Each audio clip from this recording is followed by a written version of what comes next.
Halo kawan-kawan, selamat datang di channel ini. Hari ini kita akan belajar apa? Tebak ayo. Benar sekali, kita akan belajar tentang ilmu kimia. Hari ini kita akan belajar tentang peranan ilmu kimia dalam kehidupan sehari-hari. Jangan lupa ya kawan-kawan, ambil buku catatan, pensil, penghapus, dan alat tulis lainnya guna untuk mencatat materi yang disampaikan. Jika teman-teman suka dengan channel ini, jangan lupa komen, like, dan subscribe, dan share ya kawan-kawan. Terima kasih. Halo kawan-kawan semua, hari ini kita akan belajar mengenai pelajaran kimia. Apa yang akan kita pelajari? Apa ayo? Ya, benar sekali. Sesuai kawan-kawan yang telah lihat di layar, kita akan belajar tentang peranan kimia dalam kehidupan sehari-hari. Wah, apa coba yang kita pikirkan ya? Apa yang akan kita pelajari ya di materi ini?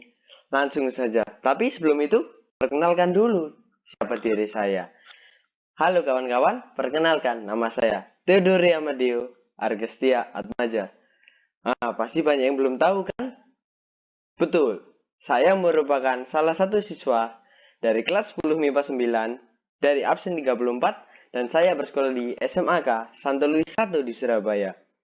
Dan kawan-kawan, wajib hukumnya untuk memfollow Instagram saya, yaitu @theodore_amadeo. Jangan lupa follow ya guys, karena di sana saya akan mengupload banyak sekali aktivitas saya yang akan sangat menarik dan sangat menghibur pastinya. Dan ya, kita mulai saja. Dalam hitungan ketiga, 1, 2, 3. Oke, tapi sebelum itu kan kita harus tahu ya, ilmu kimia itu apa sih? Jadi, ilmu kimia merupakan bagian dari ilmu pengetahuan alam atau bahasa kerennya itu sains yang mempelajari tentang susunan, struktur, sifat, dan perubahan materi serta energi yang menyertai perubahan tersebut. Apa ya materi itu? Langsung aja kita bahas. Materi dapat juga kita sebut sebagai zat. Jadi nama lainnya materi itu zat ya kawan-kawan. Zat atau materi adalah segala sesuatu yang memiliki massa dan menempati ruangan. Berarti karena menempati ruangan, berarti zat ini memiliki volume. Benar, volume. Dan apa sih peran kimia ini dalam kehidupan sehari-hari? Jadi yang kita bahas ini nanti akan ada 7 ya kawan-kawan. Jadi kita akan membahas bidang kesehatan, pertanian, industri, biologi, hukum, geologi, dan arkeologi. Sudah nggak sabar nih, langsung aja kita ke yang pertama yaitu kesehatan. Oke, langsung kita ke peranan kimia dalam bidang kesehatan. Ilmu kimia sangat erat kaitannya dalam bidang kesehatan. Pemahaman mengenai reaksi-reaksi kimia adalah hal yang wajib atau harus diketahui oleh para tenaga medis dan kesehatan. Tak hanya itu, penyelesaian masalah-masalah kesehatan memerlukan analisis reaksi kimia organik yang kompleks, dan pembuatan obat-obatan itu membutuhkan kemampuan sintesis senyawa aktif dalam obat tersebut. Ya ini harus tahu ya kawan-kawan, karena untuk menciptakan suatu obat itu memerlukan zat A, zat B, bagian A, bagian B, sintesis senyawa A, senyawa B, itu digabungkan sehingga menghasilkan suatu reaksi di mana dapat menyembuhkan penyakit secara efektif. Dan ini dapat kita lihat ya kawan-kawan, ini merupakan gambar dokter yang sedang merancang obat apa sih yang efektif untuk menyembuhkan penyakit ini. Pasti banyak kan yang mau jadi dokter. Saya doakan pasti tercapai kawan-kawan. Dan peranan kimia. Dan ini ya, kita bisa lihat ini merupakan gambar dari etanol. Jadi peranan kimia di sini saya rangkai atau saya rinci menjadi 5 kawan-kawan. Yang pertama, untuk mengubah desain dan sintesis dari molekul kecil dalam organisme sehingga dapat berinteraksi dengan protein pada gen. Yang kedua, mengembangkan penelitian mengenai tingkat racun berbagai senyawa. Yang ketiga, mendesain obat-obatan yang dapat bekerja lebih efektif dari sebelumnya. Dan di sini yang di C ini ya kawan-kawan, kita bisa melihat bahwa obat-obatan ini akan terus memiliki atau mengalami perkembangan. Jadi generasi pertama dan generasi 2 diharapkan generasi kedua ini bisa lebih efektif membunuh atau menyembuhkan penyakit dari generasi sebelumnya. Lalu ada mengembangkan obat yang tepat sasaran untuk menyembuhkan penyakit. Nah, ini mirip lah seperti yang C, untuk menemukan obat yang tepat sasaran untuk menyembuhkan penyakit. Dan yang terakhir yaitu menemukan metode sintesis baru yang lebih efektif dalam membuat ya kawan-kawan, mohon maaf ada sedikit kekeliruan, membuat obat-obatan maupun senyawa anti kuman. Lanjut. Nah, sebelum itu, biar gak jenuh, saya akan membacakan satu buah quotes. Bagaimana mungkin engkau menjelaskan fenomena biologis yang sedemikian penting seperti cinta pertama dalam pengertian kimia dan fisika? Romantis sekali ya quotes ini. Ada yang tahu siapa yang membuat ini? Ayo, ada yang tahu? Ada yang tahu? Benar sekali. Ini merupakan quotes dari Albert Einstein, salah satu orang terpandai yang pernah hidup di dunia ini. Semoga saya menjadi penerusnya dan kawan-kawan juga ya. Tetap semangat. Lalu kita akan membahas tentang peran kimia dalam bidang pertanian. Wah, pertanian nih. Ya, ini bisa kita lihat merupakan seorang petani yang sedang menyemprotkan tanaman-tanamannya dengan sebuah pestisida. Pertanian di zaman dahulu hanya mengandalkan sistem tradisional, baik dalam pengolahan tanah sampai memanen tanaman. Pertanian dengan sistem tradisional ini hanya menggunakan pupuk kompos dan tidak menggunakan insektisida dalam pembasmian hama. Jadi hasil panen kurang maksimal. Untuk menanggulangi itu, maka masyarakat mengembangkan berbagai hal untuk memaksimalkan hasil panen. Para petani sempat berpikir, kalau gini terus nggak ada untung nih, untungnya kurang maksimal nih, nggak kaya-kaya. Nah, itu yang dipikirkan. Akhirnya, wah, apa ya? Dan akhirnya para petani mencoba hal-hal baru untuk memaksimalkan hasil panennya. Dan ini, ilmu kimia dalam bidang pertanian mempunyai banyak sekali peranan. Jadi kita hari ini akan membahas 3 ya. Ada unsur hara, kita akan juga membahas pembuatan pupuk dan pembuatan pestisida. Yang pertama, kita akan membahas unsur hara terlebih dahulu. Unsur hara adalah bermacam-macam mineral yang terdapat di dalam tanah yang dibutuhkan oleh tumbuhan untuk melakukan fotosintesis. Zat hara juga merupakan sari makanan dalam bentuk cair.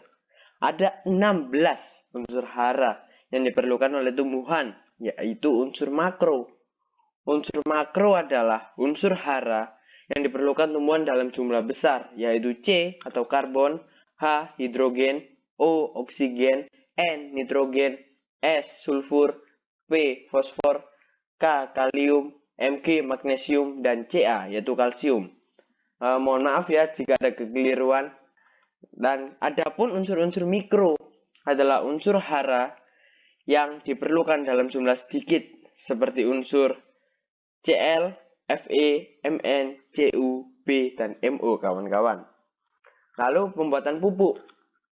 Pupuk kimia merupakan jenis pupuk buatan yang banyak mengandung unsur-unsur yang dibutuhkan oleh tanaman, misalnya nitrogen, fosfor, dan kalium. Pupuk tunggal adalah pupuk yang mengandung satu jenis unsur zat hara, sedangkan pupuk majemuk adalah pupuk yang mengandung lebih dari 2 unsur hara, seperti pupuk NP atau nitrogen fosfor, NK nitrogen kalium, dan NPK yaitu nitrogen fosfor kalium. Dan ini kita bisa melihat bahwa ini merupakan pupuk ZA dan pupuk urea kawan-kawan, yang merupakan contoh-contoh dari pupuk kimia yang diciptakan untuk memaksimalkan hasil panen. Dan ini kita akan membahas tentang pembuatan pestisida. Pestisida atau pembasmi hama merupakan bahan yang digunakan untuk mengendalikan, menolak, atau membasmi organisme pengganggu. Sasarannya bermacam-macam. Ada serangga, tikus, gulma, burung, mamalia, ikan, atau mikroba yang dianggap mengganggu. Pembuatan pestisida itu ada 4 ya kawan-kawan. Insektisida, rodentisida, herbisida, dan fungisida. Dampak negatif dari penggunaan pestisida yang tinggi itu saya hanya menulis 3 ya kawan-kawan, yaitu menyebabkan penurunan kualitas kesuburan fisik dan kimia tanah. Ya, jadi ketika kita menggunakan pestisida yang terlalu tinggi, lama-kelamaan tanah ini kesuburannya akan berkurang kawan-kawan. Jadi lama-kelamaan tanah ini sudah tandus atau tidak subur lagi untuk ditanami tanaman. Lalu punahnya suatu spesies. Dengan adanya pestisida ini, maka suatu spesies ini bisa itu kawan-kawan suatu spesies ini bisa punah yang lama ini, generasi pertamanya kawan-kawan, karena banyak orang yang akan lebih mengembangbiakkan generasi yang kedua atau generasi yang baru, sedangkan peledakan hama yang resisten, yaitu nanti akan muncul banyak sekali hama-hama yang tahan terhadap pestisida tersebut. Wah, sangat sulit sekali ya ini untuk membasminya. Jadi kita harus menggunakan pestisida, tetapi dengan catatan sesuai prosedur atau dosis yang normal ya kawan-kawan. Lalu di bidang industri, penerapan ilmu kimia di bidang industri seringkali sangat dibutuhkan. Misalnya mesin-mesin di industri membutuhkan logam yang baik dengan sifat tertentu yang sesuai dengan kondisi dan bahan-bahan yang digunakan, seperti semen, kayu, cat, pipa, PVC, dan beton. Dihasilkan melalui riset yang berdasarkan ilmu kimia. Kain sintetis yang kita gunakan pun juga merupakan hasil penerapan ilmu kimia. Penerapan ilmu kimia dalam bidang industri, contohnya pada industri pengecoran logam, pada industri pupuk petrokimia, dan pada industri farmasi atau obat-obatan. Ya, ini juga contohnya ya kawan-kawan. Ini merupakan industri yang memanfaatkan peranan kimia. Lalu lanjut saja. Peranan kimia dalam bidang biologi. Wah, biologi juga ada nih kaitannya dengan kimia. Wah, pasti seru nih. Oke, kita bahas saja kawan-kawan. Bidang biologi khusus mempelajari tentang makhluk hidup. Makhluk hidup. Wah, pasti kalian semua sudah tahu kan?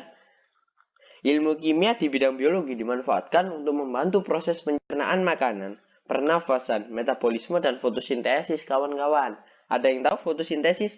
Ya, dari SD kita sudah belajar bahwa fotosintesis merupakan proses respirasi tumbuhan ya kawan-kawan, khususnya ya hanya di tumbuhan. Tumbuhan yang karena dia memiliki klorofil dan dibantu oleh sinar matahari, maka daun tersebut melakukan fotosintesis dan hasil fotosintesisnya diedarkan ke seluruh bagian tumbuhan. Maka diperlukan pengetahuan tentang struktur dan sifat senyawa yang ada. Contoh peran kimia di bidang biologi adalah penentuan struktur dan sifat senyawa karbohidrat, protein, enzim, lemak, dan asam nukleat. Ini bisa kita lihat, ini merupakan struktur kawan-kawan, struktur dari karbohidrat. Dan ini merupakan makanan-makanan ya kawan-kawan yang bisa dibagi menjadi lemak, protein, vitamin, lalu ada kalsium dan sebagainya kawan-kawan. Lanjut saja. Kita akan membahas tentang arkeologi. Wah, arkeologi. Wah, pasti banyak teman-teman yang mungkin, wah, arkeologi kok bisa? Mari kita bahas. Dalam bidang arkeologi, ilmu kimia itu dibutuhkan ternyata. Wah, dibutuhkan untuk menentukan umur fosil. Fosil yang ditemukan dapat ditentukan usianya dengan radioisotop karbon 14. Di mana radiostop karbon 14 atau bisa ditulis dengan 14 karbon atau C adalah isotop radioaktif karbon dengan inti yang mengandung 6 proton dan 8 neutron. Keberadaannya dalam bahan organik adalah dasar dari metode penanggalan radiokarbon untuk memperkirakan umur pada sampel-sampel arkeologi, geologi, dan hidrogeologi. Nah, dan ini merupakan orang-orang yang sedang meneliti ya kawan-kawan umur-umur fosil tersebut. Lalu kita punya bidang hukum. Wah, bidang hukum ini contohnya saja ya untuk menganalisis jika terjadi kriminal, misalnya pembunuhan. Jika masih ada darah tuan, kawan-kawan, wah kita tahu nih, wah DNA ini orangnya ini. Wah, dengan begitu kita bisa tahu. Karena dengan peranan kimia, dengan larutan AgNO3, kita bisa tahu, wah ini nih. Kan otomatis itu juga ada jari-jari, sidik jarinya kawan-kawan. Otomatis kita bisa tahu bahwa pelakunya itu siapa. Jadi pelakunya dapat segera bisa ditangkap kawan-kawan. Lanjut, kita punya geologi. Peran ilmu kimia di bidang geologi adalah mempermudah geolog dalam mempelajari kandungan material bumi. seperti logam maupun minyak bumi dengan sifat-sifat kimia dari berbagai material bumi dan teknik analisisnya. Manfaat ilmu kimia dalam bidang geologi ini berkaitan dengan penelitian batu-batuan serta penambangan gas dan juga minyak bumi. Proses penentuan suatu unsur-unsur menyusun mineral serta tahap pendahuluan untuk eksplorasi ialah menggunakan dasar-dasar ilmu kimia. Manfaat ilmu kimia di dalam bidang geologi ini ialah untuk membantu memahami dan juga mengerti temuan para peneliti mengenai bebatuan atau benda-benda alam. Jadi ini juga mengetahui bahwa struktur-strukturnya dari batu-batuan ini kawan-kawan. Ini kita bisa lihat batu gamping dan batu pasir kawan-kawan. Wah, seru nih. Pasti seru. Karena semua ilmu kimia itu mempunyai peranan di masing-masing di bidang atau di kegiatan kita sehari-hari. Lalu ada quotes lagi kawan-kawan. Tantangan hidup tidak akan pernah berkurang dari masa ke masa. Jadi tetaplah berjuang apapun keadaanmu. Nah, jadi dari quotes ini kita tahu bahwa di kehidupan ini itu tantangan tidak akan pernah berkurang kawan-kawan. Jadi don't stop fighting, keep fighting. Karena ketika kita berjuang, masa depan kita akan menunggu kita dengan masa depan kita telah menunggu, keberhasilan kita telah menunggu Tuhan. Kawan-kawan, dan jangan lupa untuk tetap berdoa kepada Tuhan supaya Tuhan membantu kita dalam meraih cita-cita. Nah, terima kasih kawan-kawan. Terima kasih telah menonton video ini. Tetap semangat and keep fighting. Dan jangan lupa ikuti aktivitas saya di Instagram @theodori_amadeo. Dan saya memohon maaf apabila saya ada kesalahan kata, sikap maupun perkataan saya yang kurang berkenan. Sampai jumpa kawan-kawan. Dah. Halo kawan-kawan, gimana materi yang telah disampaikan tadi? Jelas tidak? Wah, semoga bisa membantu ya kawan-kawan, bahwa peranan kimia dalam kehidupan sehari-hari itu ada 7 tadi yang dijelaskan. Ada di bidang kesehatan, arkeologi, geologi, dan lain-lain. Semoga kawan-kawan mengerti ya, dan materi tersebut bisa membantu tugas-tugas teman-teman. Nah, jika teman-teman suka dengan konten seperti ini, jangan lupa like, komen, dan subscribe. Terima kasih.